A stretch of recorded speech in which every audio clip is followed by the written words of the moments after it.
आज हम पढ़ेंगे पेपर 1 में है, ध्यान रखना, आरएएस मेंस के अंदर। ये दोनों टॉपिक ना तो फाइनेंशियल अकाउंटिंग से रिलेटेड है और ना ये ऑडिटिंग से रिलेटेड है।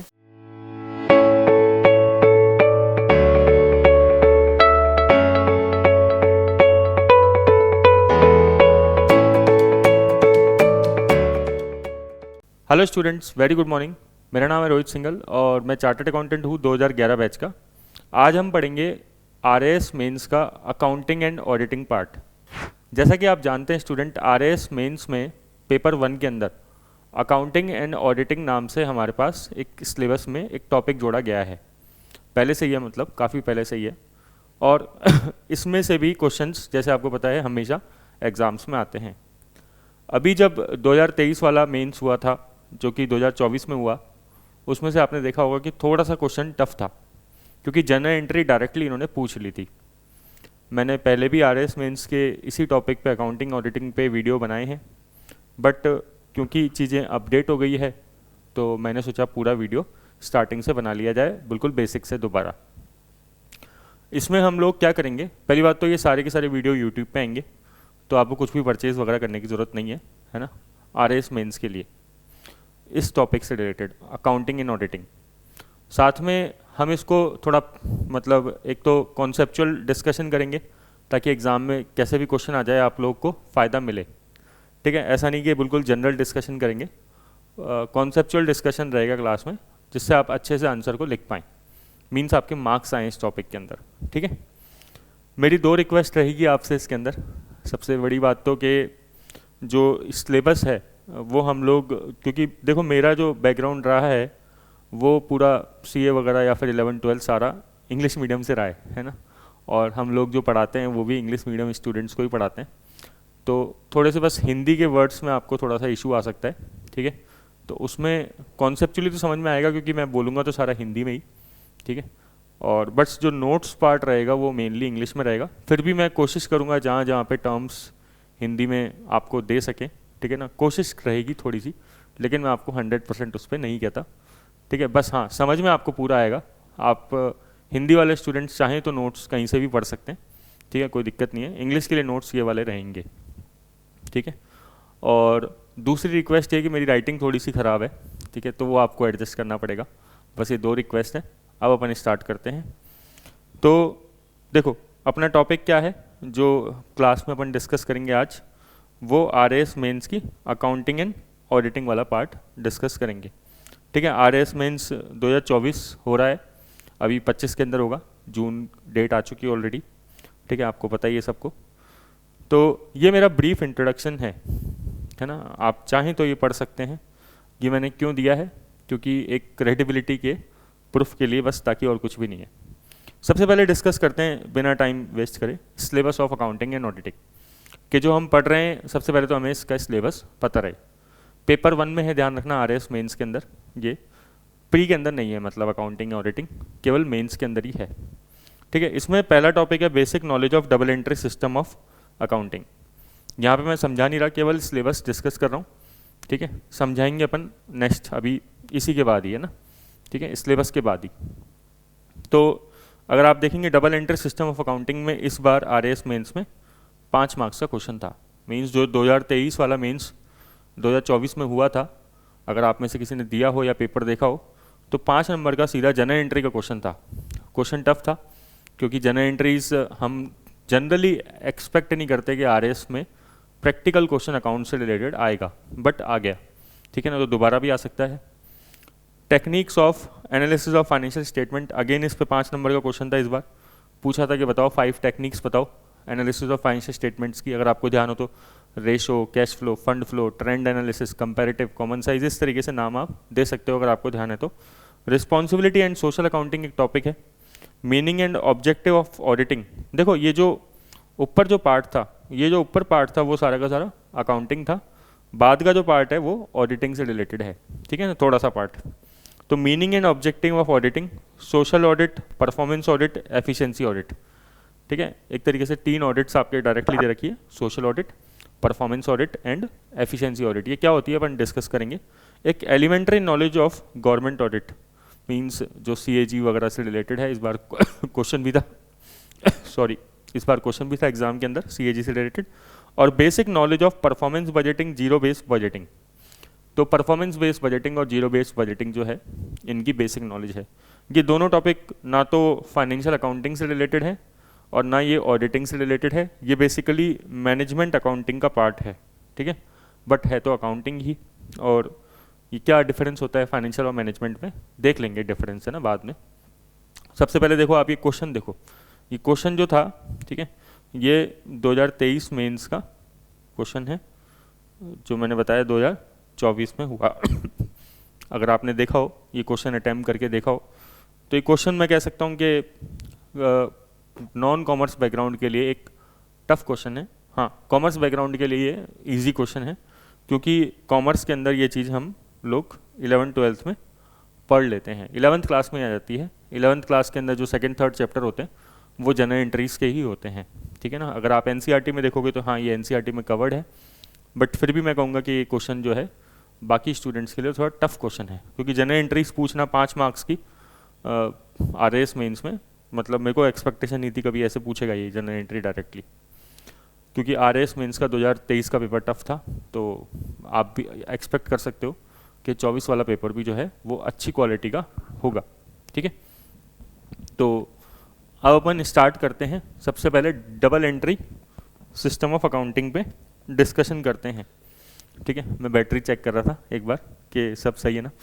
तो देखो अब अपन आज स्टार्ट करते हैं क्या, double entry system of accounting. सबसे पहला इस सिलेबस का टॉपिक है। अपन को जो है 2 टारगेट दिमाग में रखने हैं, एक तो क्लास में समझ में सब कुछ आना चाहिए, दूसरा बहुत ज़्यादा स्लो नहीं चलना है क्योंकि सब्जेक्ट बहुत सारे हैं आपके पास पढ़ने के लिए।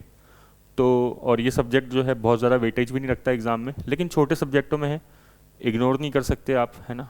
एक नंबर का फ़र्क आता है मेंस के अंदर, ठीक है, कट ऑफ्स, मतलब एक नंबर के स्कोर से बहुत सारी रैंक्स पे इधर उधर हो जाती है चीज़ें। तो इसलिए अपन को ये सब चीज़ें पढ़ के जानी है और स्टार्टिंग से पढ़ोगे ये अभी सभी सही समय है, ठीक है, पढ़ने का, आराम से पढ़ सकते हो आप। तो स्टार्ट करते हैं डबल एंट्री सिस्टम, ठीक है। सबसे पहले तो बात करते हैं सर ये अकाउंटिंग एंड ऑडिटिंग, हमारे अकाउंटिंग ऑडिटिंग ये हमारे सिलेबस में क्यों दे रखी है, क्या मतलब जो प्रशासनिक अधिकारी है, एडमिनिस्ट्रेटिव ऑफिसर है, उसका काम क्या है, क्यों ये मतलब ये क्या करेगा अकाउंटिंग ऑडिटिंग, है ना। उसका कोई लेना देना तो है नहीं, उसको कौन से अकाउंट्स बनाने हैं। तो देखो बात ये आती है कि ना अब जो वर्ल्ड है, आपको पता है फाइनेंशियल लिटरेसी हम लोग एक टर्म यूज़ करते हैं। आप ये भी जानते हो कि जो RAS होते हैं, IAS ऑफिसर्स होते हैं, वो बड़ी बड़ी पोस्टों पे कंपनीज़ के अंदर जो है अपॉइंट होते हैं, गवर्नमेंट कंपनीज़ के अंदर डायरेक्टर लेवल पे भी जाते हैं, कई बार उनको ये जिम्मेदारी दी जाती है। आप देखेंगे कि टेंडर्स पास होते हैं कंपनीज़ के अंदर, ये सब चीज़ें हम देखते रहते हैं। तो वहाँ पे बार बार फाइनेंशियल्स कंपनी के देखने को मिलते हैं। हो सकता है किसी का हमें बैलेंस शीट पढ़ने को मतलब अगर पढ़ने को मिल जाए तो हमें उससे काफ़ी इन्फॉर्मेशंस पता लग सकती है। जैसे पुलिस होती है, ठीक है ना, तो पुलिस फॉरेंसिक जांच करती है, ठीक है, तो उसमें फाइनेंशियल्स बहुत ज़्यादा इंपॉर्टेंट होते हैं, किस बैंक से किधर पेमेंट जा रहा है, साइबर क्राइम भी बढ़ रहा है, ये सब चीज़ें हैं, ठीक है ना, मनी लॉन्ड्रिंग से रिलेटेड चीज़ें। तो ये सब काम में आती है अकाउंटिंग। अगर आपके पास अकाउंटिंग नॉलेज है तो आप जो है चीज़ों को थोड़ा सा पर्सपेक्टिव आपका बेटर हो जाता है, ठीक है। आप फाइनेंशियल लिटरेट हैं, आप इजीली खुद भी अकाउंट्स किसी भी कंपनी के देख सकते हो, समझ सकते हो। डेबिट क्रेडिट जैसी चीज़ें तो डेली की डेली काम में आती रहती है, हम डेली बोलते हैं पैसा क्रेडिट हो गया, डेबिट हो गया। तो ये टर्म्स हमें एग्जैक्टली पता हो तो ज़्यादा बेटर है। सॉरी। तो सबसे पहले हम स्टार्ट करते हैं कि ये अकाउंटिंग होती क्या है सर, क्या है, मीनिंग क्या है। देखो हर कंपनी के अंदर ट्रांजैक्शंस होते हैं सर। ट्रांजैक्शन मतलब हर कंपनी या हर बिजनेस जो है वो गुड्स परचेज या सेल करती है, ठीक है। अब थोड़ा सा टेक्निकल मैं आऊँगा धीरे धीरे चीज़ों पे और समझ भी जाएंगे, अपन समझते भी जाएंगे। जैसे आज कोई कोचिंग इंडस्ट्री है, ठीक है ना, कोई कोचिंग चलाता है तो उसके पास स्टूडेंट्स आते हैं, फीस देते हैं, वो कोचिंग इंडस्ट्री कैमरा, फर्नीचर या फिर मार्कर, बोर्ड, ये सब चीज़ें कुछ ना कुछ डिजिटल असेट्स या फिर कोई भी चीज़ें खरीदती रहती होगी रेगुलरली। तो ये सब क्या होते हैं, ट्रांजैक्शंस होते हैं। आप छोड़ो ये सब चीज़ें, आप देखो आपके पास में कोई दुकान होगी, है ना, घर के पास में जहाँ पे आप रहते हो, तो उस दुकान से आप कभी कुछ सामान लेके आए, है ना, गुड्स मतलब सामान होता है। जैसे एक इम्पॉर्टेंट टर्म है गुड्स, आप बोल सकते हो इन्वेंट्री, ठीक है, आप बोल सकते हो स्टॉक, हिंदी में आप बोल सकते हो माल, ठीक है, या सामान, है ना, ठीक है। तो स्कंद भी बोल सकते हैं इसको, स्टॉक को प्रॉपर जो नाम होता है, बट इतना ठीक है, ठीक है। जो हम बेचने के लिए खरीदते हैं उसे क्या बोलते हैं, स्टॉक बोलते हैं। जैसे आप किसी भी किराने की दुकान पे जाओगे तो उसके पास जो भी सामान रखा हुआ है वो बेचना चाहता है, जो जो वो चीज़ें बेचना चाहता है वो क्या है, उसका स्टॉक है। जैसे आप गए उसके पास तो आपने बोला कि आटा दे दो, दाल दे दो, ठीक है ना, या साबुन, चीनी, सर्फ, ये सब चीज़ें क्या है, वो उसका स्टॉक होता है, क्योंकि वो उसको बेचने के लिए खरीदता है, ठीक है, सिंपल सी बात है। तो वो कभी उस चीज़ को बेचता है, कभी इस चीज़ को खरीदता है, ठीक है। तो ये सब क्या होते हैं, ट्रांजेक्शन्स होते हैं, ठीक है। तो व्यापार में क्या होते रहते हैं, बिजनेस में ट्रांजेक्शन्स होते हैं। सर उस ट्रांजेक्शन को रिकॉर्ड करना बहुत ज़रूरी है। क्यों? क्योंकि कई रीजंस हैं। सबसे मेन तो आपको आपका प्रॉफिट का पता रहना चाहिए कि आप प्रॉफिट कितना कमा रहे हो। हिसाब लगाओगे तभी तो पता लगेगा कि प्रॉफिट कितना कमा रहे हो, प्रॉफिट कमा भी रहे हो या लॉस में जा रहे हो, ठीक है। कई बिजनेस हैं तो वो जैसे अनअकैडमी है या फिर कोई भी है, कई स्टार्टअप्स होते हैं, बाईजूस है, तो कुछ लॉस कमाते हैं कुछ प्रॉफिट कमाते हैं, ठीक है, आपने देखा। तो ये लोग कैसे पता लगाते हैं कि भाई हम लॉस में प्रॉफिट में हैं? सर अकाउंट्स बनाते हैं, और क्या, सिंपल सी बात ये है, अकाउंट्स बनाएंगे तो इनको पता लगता रहेगा कि भाई हम प्रॉफिट में हैं क्या लॉस में हैं। सर नेक्स्ट चीज़, सर अकाउंट्स बनाने का और क्या ऑब्जेक्टिव होता है? गवर्नमेंट मांगती है हमसे, गवर्नमेंट बोलती है कि भाई आप प्रॉफिट कमा रहे हो तो टैक्स देना पड़ेगा। जीएसटी डिपार्टमेंट है हमारा, जीएसटी मांगते हैं हम लोगों से, ठीक है। जिसका 20 लाख से ऊपर का टर्नओवर होता है सर्विस इंडस्ट्री के अंदर, उसको रजिस्ट्रेशन कराना ज़रूरी है। और अगर कोई बिजनेस ऐसा है जो गुड्स बेचता है, गुड्स, है ना, गुड्स समझ गए, इन्वेंट्री, तो उस केस में 40 लाख से ऊपर रजिस्ट्रेशन कराना ज़रूरी है। अब जैसे हम कोचिंग वाले हैं तो अगर हम क्या कर रहे हैं, सर्विस दे रहे हैं, सेवाएं दे रहे हैं, हम सामान थोड़े बेच रहे हैं, कोई गुड्स नहीं बेच रहे। तो कोचिंग वालों को 20 लाख से ऊपर रजिस्ट्रेशन कराने की ज़रूरत है। और जो नॉन कोचिंग है, जैसे मतलब सिंपल सी बात कि कोई गुड्स बेच रहा है तो वो 40 लाख से ऊपर अपना, जैसे उसका टर्नओवर जाता है, सेल्स मतलब टर्नओवर मतलब सेल जाती है साल भर की, तो वो रजिस्ट्रेशन कराना उसको मैंडेटरी है, ठीक है। तो सर अकाउंट्स बनाने की नीड क्या है इस केस में? भाई है ना, तभी सेल कैसे कैलकुलेट करोगे? जब हिसाब मेंटेन रखोगे कि पूरे साल भर में कितना माल बेचा, डेली डेली कस्टमर आ रहे हैं, डेली सामान बेचते जा रहे हो, गुड्स बेचते जा रहे हो, तो हिसाब मेंटेन करना ज़रूरी है, ठीक है। गवर्नमेंट को इनकम टैक्स भी देना है आपको, तो इनकम टैक्स आपने अभी देखा था 12 लाख रुपए तक गवर्नमेंट ने 2025 जो बजट आया अभी, उसमें 12 लाख तक टैक्स फ्री कर दिया पूरा का पूरा। लेकिन 12 लाख के ऊपर तो टैक्स लगेगा, ठीक है। तो इनकम टैक्स कैसे दोगे जब हिसाब किताब मेंटेन रखोगे? तो मतलब और भी मल्टीपल रीजंस हैं, ठीक है ना, अभी अपन नहीं जा रहे। जैसे बैंक में लोन लेना, ठीक है, अगर आप बैंक में लोन लेना चाहते हो तो आपको अपना हिसाब किताब मेंटेन रखना पड़ेगा, अकाउंट्स मेंटेन रखने पड़ेंगे, ठीक है। तो ये इसकी बेसिक नीड होती है। मतलब मेरा कहने का मतलब ये है कि अपन जो है एक दिमाग में आपके बेसिक फिट कर रहे हैं पहले कि हाँ ऐसा ये चीज़ें आगे बढ़ती है, ठीक है ना, एक एक स्टेप बाय स्टेप चल रहे हैं। अच्छा ठीक है सर, समझ में आ गया। अब आप ये बताओ कि अकाउंट्स की शुरुआत कैसे होती है? देखो हिस्ट्री में तो ज़्यादा जाने का कोई फ़ायदा नहीं है, बट आप इतना से समझ लो कि इटली में डबल एंट्री सिस्टम की स्थापना हुई या स्टार्टिंग हुई, है ना। स्थापना तो क्या बोलोगे कि आप कह सकते हो डबल एंट्री सिस्टम जो है, जो हम डिस्कस करने वाले हैं आज, डबल एंट्री सिस्टम जो स्टार्ट हुआ है वो कहाँ से चालू हुआ है? इटली से चालू हुआ है। आपको पता है अपन वर्ल्ड हिस्ट्री में पढ़ते हैं कि रेनेसांस सबसे पहले किधर आया था? इटली में आया था, है ना। तो उस टाइम पे ही आप कह सकते हो लगभग तो लूकास पैसोली, ठीक है ना, आपसे नहीं पूछेगा एग्जाम में, तो लूकास पैसोली जो है उन्होंने डबल एंट्री सिस्टम जो है स्टार्ट किया था। सर ये डबल एंट्री सिस्टम स्टार्ट किया था, इटली से हुआ था, है ना, रेनिसांस के लगभग आसपास टाइम पे हुआ है, लुकास पैसोली ने किया है। लेकिन अब बात ये आती है कि सर ये है क्या डबल एंट्री सिस्टम, तो अपन वही डिस्कस करते हैं। उससे पहले एक छोटी सी चीज़ और डिस्कस करते हैं कि अकाउंट्स का पूरा प्रोसेस क्या है, ठीक है।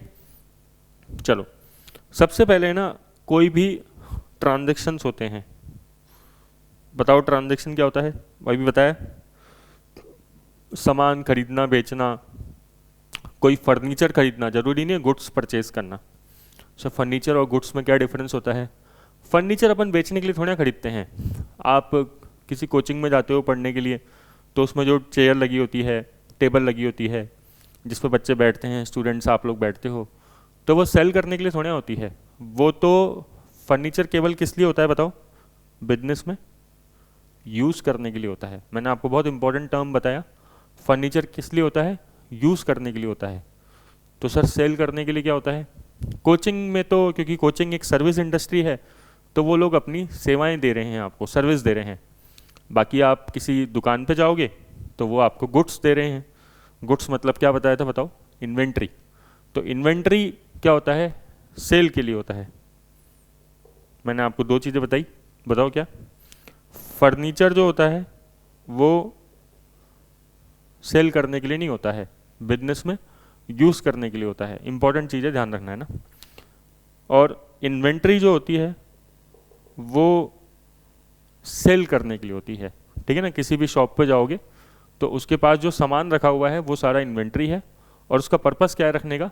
क्योंकि वो उसको सेल करना चाहता है, इसलिए वो रख रहा है उसको, ठीक है। तो सबसे पहले ट्रांजेक्शन हुआ, फर्नीचर परचेस किया, फर्नीचर बेचा, या फिर, है ना, ठीक है। फर्नीचर बेचा क्यों सर? खराब हो गया, पुराना हो गया, बेच दिया, OLX पे डाल दिया, ठीक है। एक ना एक टाइम बाद तो हर चीज़ खराब होती ही है। और क्या ट्रांजेक्शन हो सकता है सर? गुड्स परचेज किया, गुड्स सेल किया, फर्नीचर बेचा, फर्नीचर खरीदा, सैलरी पे करी। बिजनेस में एम्प्लॉयज़ होते हैं, एम्प्लॉय सैलरी मांगते हैं, एम्प्लॉयज़ को सैलरी दी जाती है, तो जो वेतन दिया जाता है वो भी एक ट्रांजेक्शन है, ठीक है। तो ऐसे करके कई सारी चीज़ें हो सकती है। जैसे देखो मैं आपको दिखाऊं ये जो क्वेश्चन है, ये जो पांचों चीज़ें हैं, इस पर देखो क्या लिखा हुआ है, give general entry for the following, ऊपर पढ़ो, ट्रांजेक्शन्स विदाउट अ नरेशन, ठीक है। नरेशन क्या होता है ये बाद में डिस्कस करेंगे। तो बोल रहा है, क्या बोल रहा है, ये पांचों चीज़ें क्या है? ट्रांजेक्शन्स है। जैसे goods sold, goods returned, withdraw goods for personal use, furniture purchase और गुड्स लॉस बाय फायर, ये सब चीज़ें क्या है बताओ? ट्रांजेक्शन्स है। तो सबसे पहले ट्रांजेक्शन की क्या पास होती है? जर्नल एंट्री, ठीक है। बिल्कुल बेसिक से बात कर रहे हैं। सबसे पहले क्या पास होता है? Journal entry. आप लोग नहीं जानते हो जर्नल एंट्री क्या होती है, ये बात मुझे पता है, ठीक है। लेकिन एक समझने के लिए अपन एक डायग्राम बना रहे हैं छोटा सा, है ना, ठीक है। जर्नल एंट्री के बाद क्या बनता है? लेजर। सारे नाम नए आएंगे आपके लिए आज, है ना। लेजर के बाद क्या बनता है? Trial balance. ट्रायल बैलेंस के बाद क्या बनता है? ट्रायल बैलेंस के बाद बनते हैं फाइनेंशियल स्टेटमेंट्स। सर ये फाइनेंशियल स्टेटमेंट्स क्या होते हैं? इसको मैं नेक्स्ट पेज पे लिखता हूँ, ठीक है। क्या लिख रहा हूँ बताओ मैं यहाँ पे? फाइनेंशियल स्टेटमेंट्स, ठीक है। थोड़ी सी राइटिंग खराब है ना, प्लीज़ ये देख लेना आप। फाइनेंशियल स्टेटमेंट्स में क्या क्या आता है?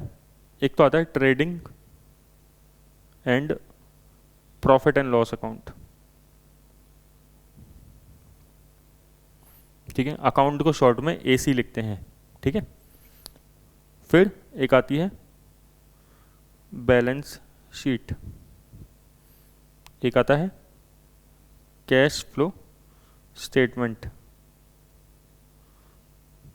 मुझे अच्छी तरीके से पता है कि सारे नाम आपके लिए बिल्कुल नए हैं, ठीक है ना। आप थोड़ा सा इससे अनकंफर्टेबल भी हो सकते हो इन नामों से, बट धीरे धीरे सब कुछ समझ में आ जाएगा, ठीक है। लेकिन अपन को शुरुआत तो करनी ही पड़ेगी, ये चीज़ें आपके सामने मेरे को रखनी ही तो पड़ेगी ही, आपको इनको दिखाना पड़ेगा, ठीक है। तो trading P&L, balance sheet, cash flow statement और नोट्स टू अकाउंट्स। बताओ ये सब क्या होते हैं? सर ये सब होते हैं फाइनेंशियल स्टेटमेंट्स। ठीक है, चलो पीछे आते हैं वापस से। तो फाइनेंस, तो पहले क्या बताओ, खाली नाम सुनो। जनरल एंट्री बनाई, फिर लेजर बनाया, लेजर के बाद ट्रायल बैलेंस बनाया, ट्रायल बैलेंस के बाद फाइनेंशियल स्टेटमेंट्स बनाए। ठीक है, सुन लो खाली, हो सके तो रट लो। ठीक है ना, धीरे धीरे समझ में आ ही जाएगा क्योंकि सब डिटेल में पढ़ना है अपन को। फाइनेंशियल स्टेटमेंट्स क्या होते हैं, जैसे trading, P&L, balance sheet, cash flow statement और इन सब के नोट्स टू अकाउंट्स। ठीक है, फिर क्या करेंगे सर, फिर इस फाइनेंशियल स्टेटमेंट का एनालिसिस करते हैं। फिर इस फाइनेंशियल स्टेटमेंट का क्या होता है, एनालिसिस होता है। तो आप ये कह सकते हो सर ये आपने जो बनाई है ये एक तरीके से ना प्रोसेस है अकाउंटिंग की पूरी। ठीक है, ये प्रोसेस है किसकी, अकाउंटिंग की।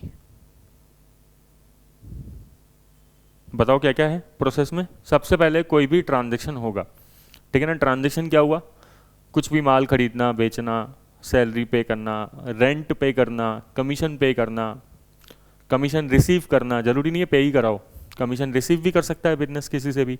ठीक है, फिर लेजर बना, पहले ट्रांजैक्शन हुआ, ट्रांजैक्शन के बाद उसकी जर्नल एंट्री पास करी। जर्नल एंट्री क्या होता है पढ़ेंगे, डेबिट और क्रेडिट। ठीक है ना, डेबिट क्रेडिट करते हो आप लोग, तो डेबिट क्रेडिट क्या होती है, जर्नल एंट्री होती है। जैसे एंट्री मार दी, cash account debit to sales, है ना, एंट्री मारना बोलते हैं, एंट्री पास करना एक ही बात है। ठीक है, cash account debit to sales, salary account debit to cash, salary pay कर दी, salary account debit to cash.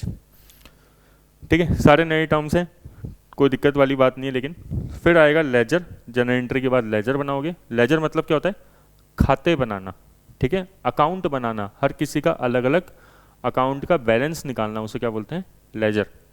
फिर क्या बनाओगे, ट्रायल बैलेंस। सर ये ट्रायल बैलेंस क्या होता है, जो लेजर बनाया आपने, अलग अलग खाते बनाए, उन सब की जो समरी होती है उसे क्या बोलते हैं, ट्रायल बैलेंस।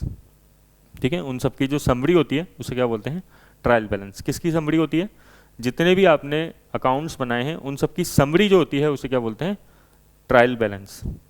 फाइनेंशियल स्टेटमेंट क्या होता है, फाइनेंशियल स्टेटमेंट मतलब trading, profit and loss and balance sheet. मतलब सर समझ में नहीं आया ये फाइनेंशियल स्टेटमेंट वैसे क्या है। ठीक है, फाइनेंशियल स्टेटमेंट मतलब जैसे मान लो अपन बोल रहे हैं प्रॉफिट एंड लॉस अकाउंट बनाना। ठीक है, तो पूरे साल भर में आपने कितना प्रॉफिट अर्न किया, क्या लॉस कितना उठाया आपने, कितना नुकसान आपको सहना पड़ा, तो उसकी जो कैलकुलेशन होती है उसका स्टेटमेंट बनता है, उसे क्या बोलते हैं, प्रॉफिट एंड लॉस अकाउंट। ठीक है, और बैलेंस शीट क्या होती है सर, बैलेंस शीट आपकी पोजीशन बताती है, स्थिति बताती है, उसे क्या बोलते हैं, बैलेंस शीट। क्या आपके पास असेट कितनी है, आपके पास लाइबिलिटी कितनी है।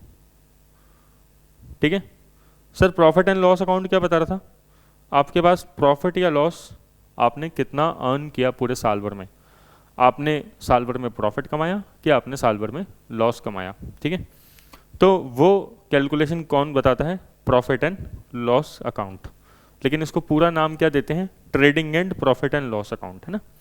नेक्स्ट चीज बैलेंस शीट क्या बताती है, बैलेंस शीट बताती है कि आपकी बिजनेस में पोजीशन कैसी है ना, आपकी स्थिति कैसी है। स्थिति कौन बताता है, असेट्स एंड लाइबिलिटी, कि भाई आपके पास कितने जो है प्रॉपर्टी है, ठीक है, कितने आपके पास मशीनें हैं, कितने आपके पास फर्नीचर पड़ा है, कितनी आपके पास साल के एंड में इन्वेंट्री बच गई है। ये सब चीज़ें हैं, अभी समझ में नहीं आएगी। फिर साथ में कितनी लाइबिलिटी है, लाइबिलिटी मतलब कितना आपको पैसा किसी और को देना है। ठीक है, एक होती है एसेट, एक होती है लाइबिलिटी।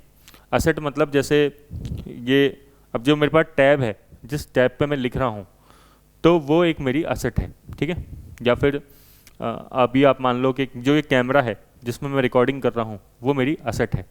यहाँ पे कुछ फर्नीचर पड़ा है ना, वो फर्नीचर हमारी क्या है, सारी की सारी एसेट्स है। लाइबिलिटी क्या होती है, लाइबिलिटी मतलब जो हमें किसी को और को पैसे चुकाने हैं।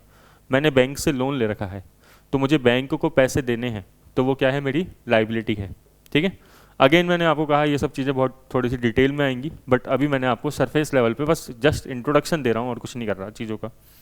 कैश फ्लो स्टेटमेंट क्या होता है सर, कैश फ्लो स्टेटमेंट मतलब पूरे साल भर में कितना पैसा आया, कितना पैसा गया, पूरे साल भर में कितना पैसा इनफ्लो हुआ, कितना पैसा आउटफ्लो हुआ।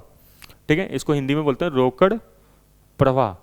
ठीक है ना, एनालिसिस बोल दो, विश्लेषण बोल देते हैं। फिर कैश फ्लो एनालिसिस भी एक वर्ड होता है, स्टेटमेंट के साथ अपन क्या लिख सकते हैं, कैश फ्लो एनालिसिस। ठीक है, तो कैश फ्लो क्या बताता है, कितना पैसा आया कितना पैसा गया, उसका क्या हिसाब किताब है पूरे साल भर में, तो उसे बोलते हैं कैश फ्लो स्टेटमेंट या एनालिसिस। नोट्स टू अकाउंट्स क्या होते हैं भाई, जो हमने ऊपर जितने भी अकाउंट्स बनाए हैं, कितने अकाउंट्स बनाए हैं, 3 अकाउंट्स आप कह सकते हो।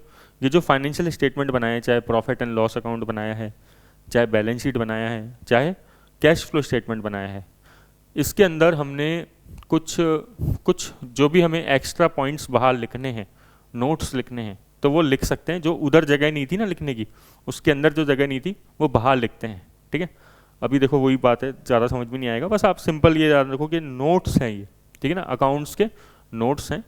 जैसे क्या एग्जांपल दूं मैं आपको, कि डेप्रिसिएशन होता है एक टर्म, आपने कभी सुना होगा, इंश्योरेंस वगैरह जब आप कभी करवाते हो तो डेप, जीरो डेप बोलते हैं कई लोग।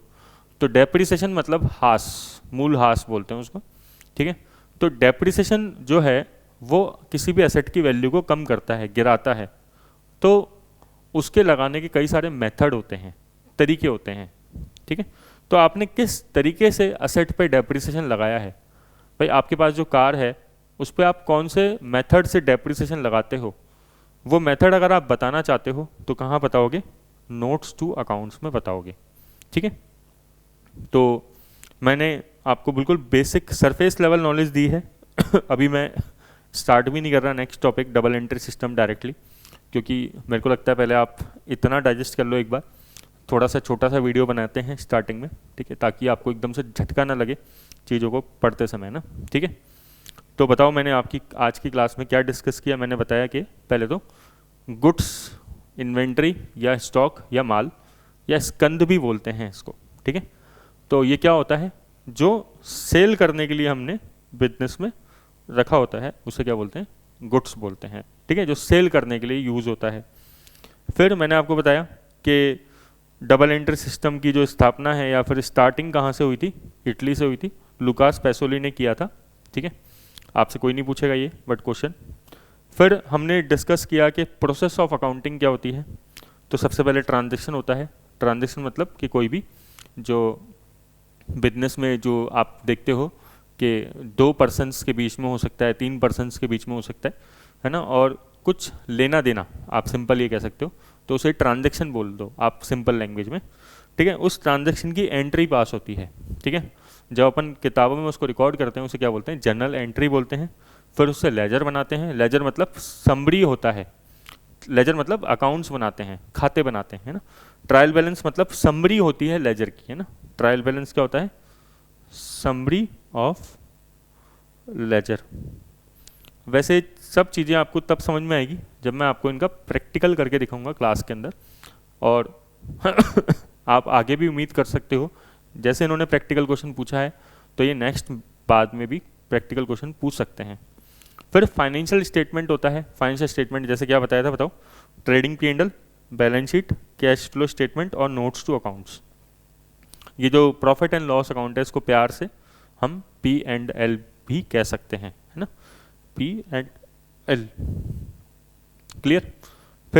फिर अपन ने क्या डिस्कस किया उसके बाद, मैंने कहा कि जो भी ट्रांजेक्शन्स हैं उसके बाद उनका जो भी फाइनेंशियल स्टेटमेंट बनाए आपने उसका एनालिसिस होता है। ठीक है, तो वो भी अपन ने डिस्कस किया कि एनालिसिस क्या होता है, कि ये जो ट्रांजेक्शन्स, ये जो फाइनेंशियल स्टेटमेंट बनाए हैं, अब लोग इसको देख के पढ़ेंगे और इसमें से इंटरप्रिटेशन निकालेंगे।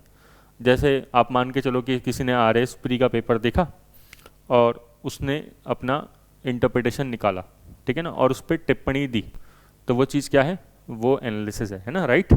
तो बिल्कुल फाइनेंशियल स्टेटमेंट का भी एनालिसिस हो सकता है कि यार इसकी सेल्स जो है बढ़ रही है ना, या इसका जो इन्वेंट्री है वो ज़्यादा है, डेटर्स बहुत ज़्यादा है, बस अभी इतना ही बहुत है ना।